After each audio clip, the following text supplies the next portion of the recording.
कल्पना कीजिए एक ऐसे स्थान की जहां ज्ञान सोने से भी अधिक प्रज्वलित होकर चमकता था। एक ऐसा स्थान जहां पूरे एशिया से हजारों विद्यार्थी एकत्र होते थे, न सत्ता के लिए न धन के लिए, बल्कि ज्ञान के लिए। ऑक्सफोर्ड से बहुत पहले, कैम्ब्रिज से भी बहुत पहले वहां खड़ा था नालंदा विश्वविद्यालय, दुनिया का सबसे महान शिक्षा केंद्र। लगभग 800 वर्षों तक नालंदा ने मानव सोच को आकार दिया और फिर वो लुप्त हो गया। ये है नालंदा विश्वविद्यालय की कहानी, उसका उदय, उसका वैभव और उसका रहस्यमय विनाश।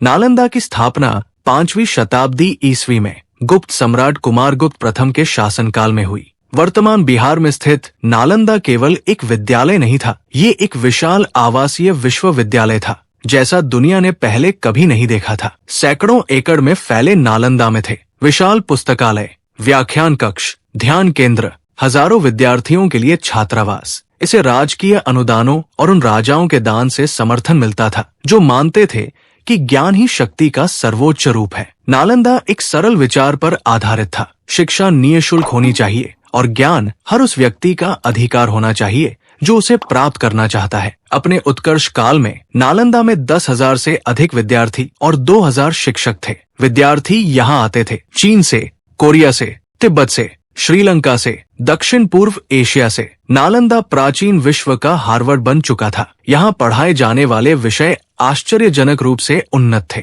दर्शन, तर्क और वाद विवाद, गणित, खगोल विज्ञान, चिकित्सा, व्याकरण और भाषा विज्ञान, बौद्ध अध्ययन, तत्व मीमांसा। प्रवेश अत्यंत कठिन था। विद्यार्थियों को द्वार पर कठोर मौखिक परीक्षाएं देनी पड़ती थी। केवल श्रेष्ठ बुद्धियों को ही प्रवेश मिलता था। नालंदा की ख्याति महाद्वीपों तक फैल चुकी थी। महान चीनी भिक्षु ह्वेनसांग ने यहाँ वर्षों तक अध्ययन किया और नालंदा के जीवन के विस्तृत विवरण लिखे। उन्होंने वर्णन किया घंटों तक चलने वाले दैनिक वाद विवाद, शिक्षकों द्वारा विद्यार्थियों को सार्वजनिक रूप से चुनौती देना, बौद्धिक मतभेदों का समाधान तर्क से होना न कि हिंसा से। एक अन्य विद्वान यीचिंग ने ये दर्ज किया कि नालंदा में एक कठोर शैक्षणिक दिनचर्या का पालन किया जाता था। कक्षाएं, चर्चाएं, ध्यान और स्वाध्याय। नालंदा के शिक्षक इतने सम्मानित थे कि राजा भी उनके सामने नतमस्तक होते थे। ये एक ऐसी सभ्यता थी जहाँ विचार साम्राज्यों पर शासन करते थे। नालंदा के हृदय में उसका मुकुटमणि स्थित था, महान पुस्तकालय जिसे धर्मगंज कहा जाता था। ये 3 विशाल भवनों से मिलकर बना था। रत्न सागर, रत्नोद्धि, रत्नरंजक। सबसे ऊंचा भवन 9 मंजिल ऊंचा था।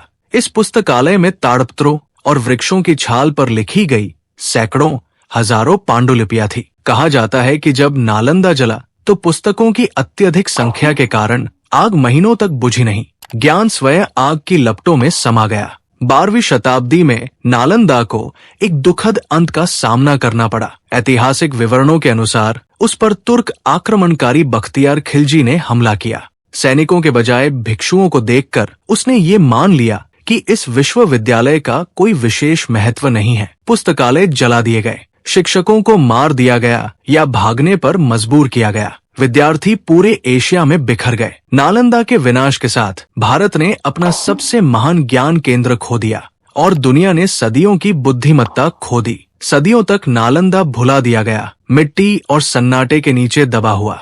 19वीं शताब्दी में पुरातत्वविदों ने इसके अवशेषों की पुनः खोज की, जिससे कथाएं सत्य सिद्ध हुई। आज नालंदा इस बात की याद दिलाता है कि भारत कभी क्या था। एक ऐसी सभ्यता जहां शिक्षा पवित्र थी, जहां वाद विवाद का सम्मान किया जाता था और जहां ज्ञान ने पूरी दुनिया को जोड़ा। नालंदा विश्वविद्यालय केवल समय के कारण नष्ट नहीं हुआ, वो तब नष्ट हुआ जब ज्ञान की रक्षा करना बंद कर दिया गया। प्रश्न ये है, क्या हमने नालंदा के पतन से कुछ सीखा है? क्योंकि सभ्यताएं पुस्तकालयों के जलने से नहीं गिरती, वे तब गिरती है जब ज्ञान भुला दिया जाता है।